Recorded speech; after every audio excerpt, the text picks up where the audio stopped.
ప్రతి ఒక్కరు ఏమంటారు, పొత్తులు ఎందుకు పెట్టుకోవాలి? ఓకే, 10 ఏళ్ళు కేంద్రంలో బీజేపీ ఉంది, రేపు కూడా మళ్ళీ బీజేపీని వస్తుందని అందరూ చెప్తున్నారు. సౌత్ ఇండియాలో తక్కువ, నార్త్ ఇండియాలో వస్తుందని. ఇప్పుడు జరిగిన డిస్ట్రక్షన్ మీరు చూసిన తర్వాత మళ్ళీ పునర్నిర్మాణం చేయాలంటే ఇప్పుడే 30 ఏళ్ళు వెనక్కి వెళ్ళిపోయాం. మళ్ళీ 30 ఏళ్ళు వెనక్కిపోయిన దాన్ని పికప్ చేయాలనుకుంటే కేంద్ర సహకారం అవసరం. నిధులు కానీ, పర్మిషన్లు కానీ, గ్రాంట్స్ కానీ, ప్రాజెక్ట్స్ కానీ, దేనికైనా వాళ్ళ క్లియరెన్సెస్ కానీ అన్నీ అవసరం. ఒకవేళ ఇక్కడ నేను గెలిచినా వాళ్ళ సహకారం లేకపోతే మనం పునర్నిర్మాణం చేయలేం. ఇలాంటివి వచ్చినప్పుడు ఇంకొక పక్కన మీరు జనసేనతో ఎందుకు పొత్తు పెట్టుకోవాలి? జనసేన తెలుగుదేశం ఎందుకు పెట్టుకోవాలి? అంటే వీళ్ళ ఉద్దేశం మీరు ఫైట్ చేసుకోండి, ఓట్లు డివైడ్ చేసుకోండి, మేము అబద్ధాలు చెప్తాం, ప్రజల్ని మోసం చేస్తాం, మభ్య పెడతాం, మళ్ళా గెలుచుకొని రాష్ట్రాన్ని సర్వనాశనం చేస్తామనే పరిస్థితికి వచ్చారు. ఇంకొక పక్క సీట్లు అయిన తర్వాత తెలుగుదేశానికి మీకు ఎప్పుడూ లేనంత తక్కువ సీట్లు తీసుకున్నారు, ఎప్పుడు మీరు పోటీ చేయలేదు ఇన్ని తక్కువ సీట్లలో అని ఒక పక్క. ఇంకో పక్క జనసేనని నీకు తక్కువ సీట్లు వచ్చాయని ఆయన రెచ్చగొట్టడం. బీజేపీ మీరు నేషనల్ పార్టీ, ఇండియానా మీరు తీసుకునేది, మీరు గట్టిగా చెప్తే ఇంకా ఎక్కువ సీట్లు వస్తాయి కదా. అంటే ఇలాంటి విధ్వంసకరమైనటువంటి రోల్ని వీళ్ళు ప్లే చేసే పరిస్థితికి వచ్చారు. ఆ రోజు పవన్ కళ్యాణ్ గురించి చెప్పింది రాష్ట్రం గెలవాలి, అదే మరి ఓటు డివైడ్ కాకూడదు, వైఎస్ఆర్ కాంగ్రెస్ పార్టీ విముక్త రాష్ట్రం కోసం మేము పనిచేస్తాం చాలా స్పష్టంగా చెప్పి ఆ మాట నిలబెట్టుకున్నాడు. నేను కూడా గర్వంగా పోకుండా 14 సంవత్సరాలు ముఖ్యమంత్రిని, లేకపోతే 22 సంవత్సరాలు మా పార్టీ రాష్ట్రంలో పరిపాలించింది, కేంద్రంలో చక్రాలు తిప్పాం. కాబట్టి నేను కూడా అన్నీ నా దగ్గరికి రావాలి, నేను ఎక్కడికి పోను, ఎవరితో అడ్జస్ట్ కానంటే అంటే ఎవరికి లాభం? ప్రజాహితం కోసం, ప్రజల కోసం, భవిష్యత్తు కోసం, భావితరాల కోసం మేము రాజీ పడ్డాం అందరం కూడా. ఆ రాజీ ఈరోజు మా ఉద్దేశం మళ్ళా ఈ రాష్ట్రాన్ని పునర్నిర్మాణం చేయడానికి, ముందుకు పోవడానికి దోహదం చేయాలి. ఇక్కడ కులాలు లేవు, మతాలు లేవు, ప్రాంతాలు లేవు, వ్యక్తులు లేవు.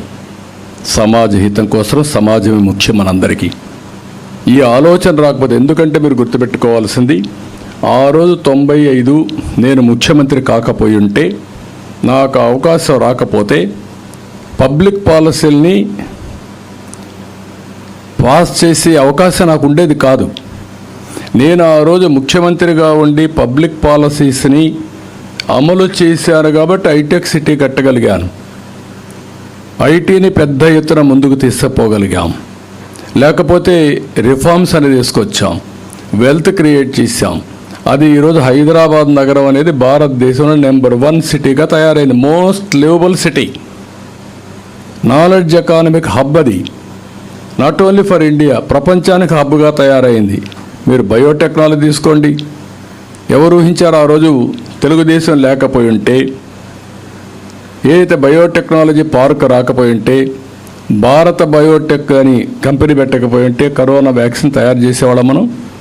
Is it not pride for the country?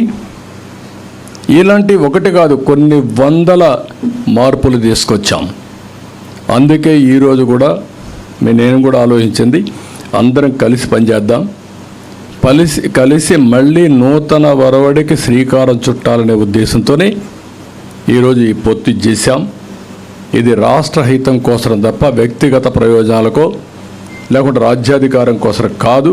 రాజ్యాధికారం అవసరం, ఈ రాష్ట్రంలో ప్రభుత్వ మార్పు అనివార్యం.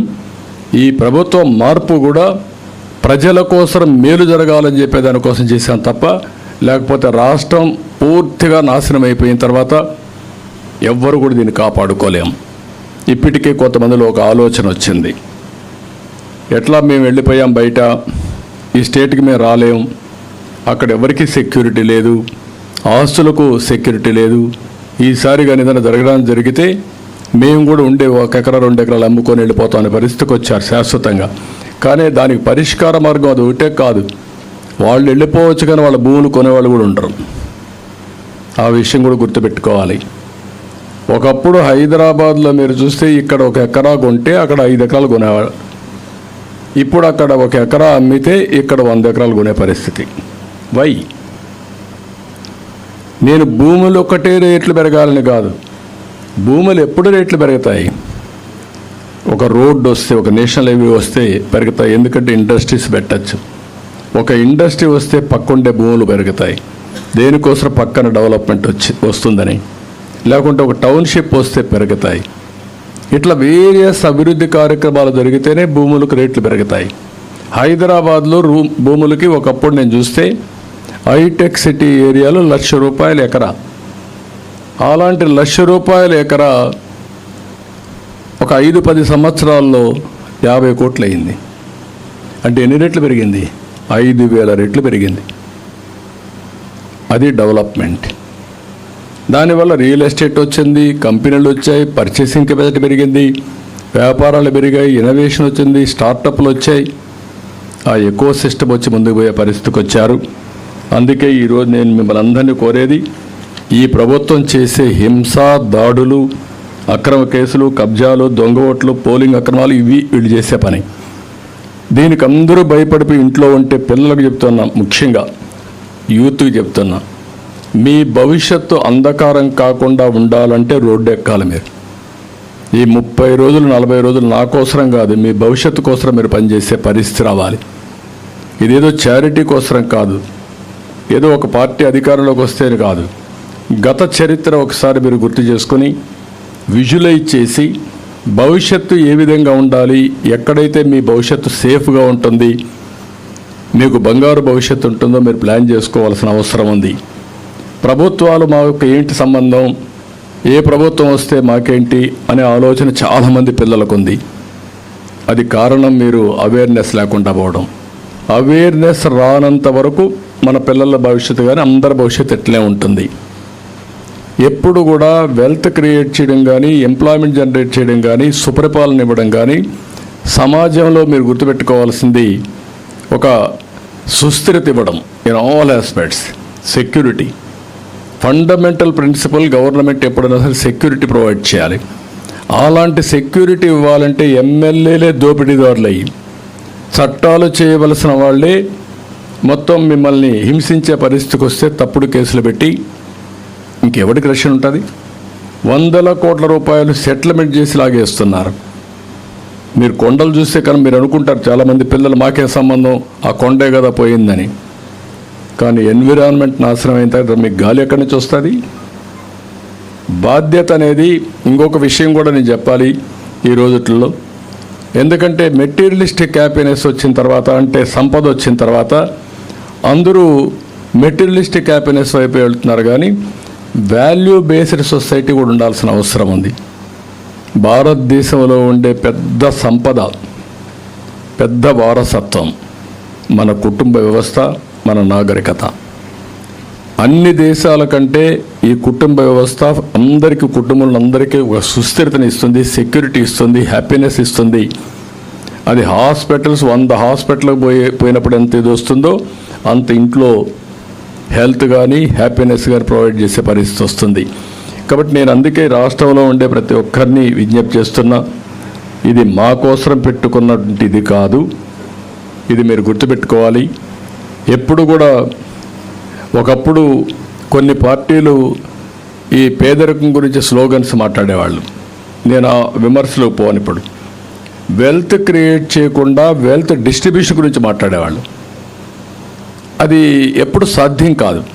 ఇప్పుడు వెల్త్ క్రియేట్ చేశాం, కానీ ఈ వెల్త్ అంతా కొంతమందికి పరిమితం అవుతా ఉంది. రాను రాను డబ్బులుండే వాళ్ళ సంఖ్య పెరుగుతూ ఉంది. మిలినియర్స్, బిలినియర్స్ పెరిగిపోతున్నారు. పేదరికం కూడా అట్లే పెరుగుతూ ఉంది. నేను అందుకే కొత్త పాలసీ కింద మాట్లాడుతున్నా, P4 అని. ఒకప్పుడు పబ్లిక్ ప్రైవేట్ పార్ట్నర్షిప్, దానివల్ల వెల్త్ క్రియేట్ చేసాం. ఒక రోడ్డు ద్వారా, ఒక ఇండస్ట్రీ ద్వారా, లేకపోతే ఒక పవర్ ప్రాజెక్ట్ ద్వారా, ఇవన్నీ. ఇప్పుడు రాబోయే రోజులు P4 అని మాట్లాడాను, పబ్లిక్ ప్రైవేట్ పీపుల్ పార్ట్నర్షిప్. అంటే ప్రజలను కూడా భాగస్వాములు చేసి, ప్రజల్ని ఒక ఆస్తిగా చేసి, బాగా పైకొచ్చిన 10%, కింద నుండే ఒక 20% అడాప్ట్ చేసుకొని మెంటరింగ్ చేసి short term, medium term, long term plan చేసి పేదరిక నిర్మూలన చేయగలిగితే అది దేశానికి శ్రీరామ రక్ష. మీకు ఆస్తి వచ్చిందంటే, సంపద వచ్చిందంటే మీ కష్టమే కాదు, అలాంటి ఎన్విరాన్మెంట్ ఉంది. దాన్ని మీరు అనుకూలంగా మార్చుకున్న మీరు సమాజానికి మళ్ళా పనిచేయాల్సిన అవసరం ఉంది. అలాంటి కొన్ని పాలసీలు కూడా మనం తీసుకురావాలి, పబ్లిక్ పాలసీస్ కూడా. దానివల్ల మనం అనుకున్న లక్ష్యాలు మనం నెరవేరుస్తాం. అందుకనే మళ్ళీ నేను చెప్తున్నా, ఇవన్నీ జరగాలంటే అటు కేంద్రం సహకరించాలి, ఇక్కడ సుస్థిరమైన ప్రభుత్వం రావాలి. ఇలాంటి విధ్వంసాలు చేసేవాళ్ళు రాజకీయాల్లో ఉండడానికి అనర్హులు. నేను ఐఎమ్ వెరీ క్లియర్. నేను చాలా రాజకీయాలు చూశాను, కానీ ఇలాంటి ఇప్పుడు ఏంటంటే అందరినీ జైల్లో పెట్టి లక్షల వేల కేసులు పెట్టి అతను నేను ఏకాకి, నాకెవరూ లేరు, నాకు పేపర్ లేదంటాడు. అంటే పేపర్లో ఈరోజు నిద్రలేసి చూస్తే ఆ పేపర్లో అన్నీ తప్పుడు వార్తలు రాసి, ఆ సాక్షి పేపర్లో టీవీలో అదే మరి చేసి మిగిలిన అందరిని లాగుకొని బెదిరించి అన్ని తప్పుడు వార్తలు రాసి, ఎవరైనా సమాజ హితం కోసం మీడియా రాసినా, రాజకీయ నాయకులు పోరాడినా, అదే మరి సంఘంలో ఉండే సోషల్ యాక్టివిస్టుల ముందుకు వచ్చిన కడకు పిల్లలు కూడా భయపడిపోయే పరిస్థితికి వచ్చారు. పిల్లలు ఎప్పుడూ ఎమోషన్లో ఉంటారు, ఊహాజనితమైన దీంట్లో ఉంటారు, రెవల్యూషన్గా ఆలోచిస్తూ ఉంటారు. ఎప్పుడు కూడా ప్రభుత్వం చేసేదానికంటే విభిన్నంగా ఆలోచిస్తారు. ఆలోచించి వినూత్నమైన ఆలోచనలకు శ్రీకారం చుడుతూ ఉంటారు. అలాంటి పిల్లలు కూడా బయట రాలేకపోతున్నారంటే భయపడి ఊహించిన పరిణామాలు. మేము స్టూడెంట్స్గా ఉన్నప్పుడు రెవల్యూషన్గా చేసి స్టూడెంట్ లీడర్గా ఎమర్జ్ అయ్యాం. ఆ ఎమర్జ్ అయిన తర్వాత ఎమ్మెల్యే అయ్యాం, ఎమ్మెల్యేలకు మంత్రులు అయ్యాం. లీడర్షిప్ ఒకప్పుడు యూనివర్సిటీ నుంచే తయారయ్యేది. ఇప్పుడు అలాంటివన్నీ వచ్చాయి. అందుకే రాష్ట్రంలో నేను అందరికీ విజ్ఞప్తి చేస్తున్నా, ఎందుకు పెట్టుకున్నారు పొత్తని తెలుగుదేశం వాళ్ళు, బీజేపీ వాళ్ళు, లేకుంటే జనసేన వాళ్ళు ఆలోచించడం కరెక్ట్ కాదు. అందరూ ఆలోచించాల్సింది ఈ రాష్ట్ర హితం కోసం పెట్టుకున్నాం, రాష్ట్ర భవిష్యత్తు కోసం పెట్టుకున్నాం. ఇచ్చిపుచ్చుకునే విధంగా ప్రవర్తించాం. ఒకరు ఎక్కువ ఒకరు తక్కువ అని ఆలోచించలేదు. అందరం కలిసి సమిష్టి బాధ్యత కింద తీసుకుని ఈ పొత్తుల్లో సీట్లు కూడా షేర్ చేసుకున్నాం. కొంతమందికి సీట్లు రావు, కష్టపడిన వాళ్ళు ఉంటారు. అటు కేంద్రం ఉంది, ఇటు రాష్ట్రం ఉంది, అవకాశాలు ఉంటాయి. కానీ అందరి బాధ్యత మాత్రం రాష్ట్రాన్ని కాపాడాలనే ధ్యేయంతో ముందుకు రావాలి.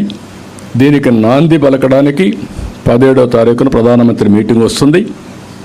కొంతమంది రకరకాలుగా మాట్లాడుతూ ఉంటారు. నేను ఆ విషయాల గురించి కూడా పట్టించుకోవడం లేదు. ఎన్డీఏతో ఈరోజు కొత్తగా పొత్తు కాదు ఇది. ఒకప్పుడు ఎన్డీఏతో వాజ్పేయి గారు ఉన్నప్పుడు ఒక్క మంత్రి పదవి తీసుకోకుండా ఆయన ఒత్తిడి చేసే స్పీకర్ తీసుకొని అన్కండిషనల్గా సహకరించిన పార్టీ తెలుగుదేశం పార్టీ. ఆ రోజు అధికారం కోసం కాదు. ఆ రోజైతే సుమారు ఒక 7-8 మంది మంత్రులు ఇచ్చేవాడు. ఒత్తిడి చేసినా అధికారం తీసుకోకుండా రాష్ట్రానికి మంచి చేయండి, పనులు చేయండి, మాకు ఎనఫ్ అంటే అది అవుట్ ఆఫ్ ది వే కాదు. అన్ని పాలసీలు చేశారు. ఆ పాలసీలన్నీ దేశానికి శ్రీరామ రక్ష అయినాయి. అదే మరి వాజ్పేయి మళ్ళా మోడీ గారి నాయకత్వం 2014-19లో మళ్ళా పొత్తు పెట్టుకున్నాం. ఆ రోజు వచ్చిన పనులు, జరిగిన డెవలప్మెంట్ తప్ప ఈ ప్రభుత్వం మొత్తం విధ్వంసం చేసేసింది. ఈరోజు ఒక అమరావతి వచ్చుంటే ఎంత పైకి పోయేవాళ్ళం. ఒక పోలవరం పూర్తి చేసి నదులు అనుసంధానం చేసుంటే ప్రతి ఒక్క ఎకరాకు నీళ్ళు ఇచ్చేవాళ్ళం. రాష్ట్రంలో కరువు అనే మాట లేదు. ఈరోజు ఏం జరిగింది? నీళ్లు ఇవ్వలేకుండా కనీసం త్రాగునీరు కూడా ఇవ్వలేని దుస్థితికి చేరాం. కేంద్ర ప్రభుత్వం నిధులు ఇచ్చినా వాటర్ స్కీములు పెట్టలేనటువంటి పరిస్థితిలో మనం ఉన్నాం. ఒక్క స్కీమును కూడా ఉపయోగించుకోలేదు. మ్యాచింగ్ గ్రాంట్ ఇచ్చే పరిస్థితి లేదు. ఎంత టైం అయినా ప్రజల్ని మభ్యపెట్టడం, మోసం చేయడం, దోపిడీ చేయడం, ఎదుటి వాళ్ళపైన దాడి చేయడం, ఎవరన్నా మాట్లాడితే అడ్డదుడ్డంగా మాట్లాడి ఆ వాడరాని భాష వాడి వివిధ విధాలుగా అవమానం చేయడం ఇవే జరుగుతున్నాయి. అందుకే మళ్ళీ విజ్ఞప్తి చేస్తున్నా, ఈ సభతో స్టార్ట్ కావాలి. మళ్ళీ రాష్ట్ర భవిష్యత్తు ఆకాంక్షించే ప్రతి ఒక్క వ్యక్తి, వ్యక్తిగత వికాసం కోసం ఆలోచించే ప్రతి ఒక్క వ్యక్తి ఇంకా మీనమేషాలు లెక్కేస్తే మీరు నష్టపోతారు. కేసులు పెడతారనో లేకపోతే బయట రానిరేమనో లేకుంటే మాకెందుకు వచ్చిందనో, ఎక్కడ నిస్సహాయతగా ఉన్నా, ఎక్కడ మీరు ఏమరపాటుగా ఉన్నా మళ్ళీ మీరు తిరిగి కోలుకోలేరు, మళ్ళీ ఈ రాష్ట్రాన్ని కాపాడుకోలేము. సిద్ధం సభ పెట్టారు. ఏంటి ఆ సిద్ధం సభ? ఎక్కడన్నా ఊహించామా? గ్రీన్ మ్యాట్ వేసి సభలు పెట్టే మీటింగులు చూసామా మనం? టెక్నాలజీ తెలిసిన వాడు గ్రీన్ మ్యాట్ ఇప్పుడు పెడతారు. ఇక్కడ కూర్చొని నేను రికార్డ్ చేస్తే గ్రీన్ మ్యాట్ వేస్తే ఉన్నది లేనట్టు, లేనిది ఉన్నట్టు సృష్టించారు మనకు వస్తుంది. అది చేసి ఇలాంటి తప్పుడు ప్రచారాలు చేస్తే మీరు ఏమనాలి వెళ్ళి? అంటే దానికి మళ్ళా బస్సులు ఎందుకు మీరు అంత వందల కోట్ల రూపాయల డబ్బులు ఎందుకు పెట్టాలి? అందులో వేరే పార్టీలకు బస్సులు ఇవ్వకూడదు, మళ్ళా పోలీసులు వచ్చి అడ్డపడడం, దానికి జీవో నెంబర్ ఒకటి తీసుకురావడం, దానిపైన మమ్మల్ని అందరినీ ఆంక్షలు పెట్టి కథలు లేకుండా చేయడం, ఇలాంటివి. సరే, మమ్మల్ని అందరినీ జైల్లో పెట్టారు, చేయని తప్పులకు అందరినీ జైల్లో పెట్టడం అంటే ఎక్కడికి పోతున్నారు? కాబట్టి ఇవన్నిటికీ పరిష్కార మార్గం ఇది ఒకటే మార్గం. అందరూ ఆలోచించాల్సిందిగా అందరినీ కోరుతున్నాం.